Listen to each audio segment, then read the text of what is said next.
मोबाईलच्या स्क्रीन गार्डमुळे जीव गेला। सांगलीत मोबाईल दुकानदाराचा भयानक मृत्यू झाला आहे। ही धक्कादायक घटना सांगली येथे घडली आहे आणि या घटनेमुळे एकच खळबळ उडाली आहे।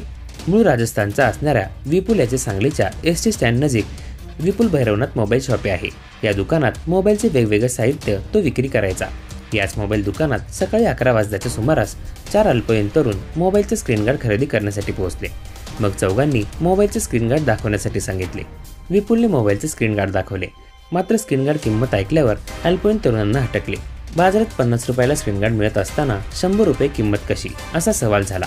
नेमका हा स्क्रीन गार्डचा वाद एवढा वाढला की यातून शिवीगाळ सुरू झाली आणि काही क्षणातच स्क्रीन गार्डसाठी खरेदी आलेल्या चौघांनी आपल्या जवळ असणारी धारदार शस्त्र काढली आणि मोबाईल दुकानदार असणाऱ्या विपुलवर एकामागून एक असे 20 ते 25 वार करण्यात आले, ज्यामध्ये विपुल गोस्वामी याचा जागीच मृत्यू झाला। भर दिवसा सांगलीत अवघ्या 50 रुपयाच्या मोबाईल स्क्रीन गार्डच्या वादातून झालेल्या या हत्येने खळबळ उडाली आहे।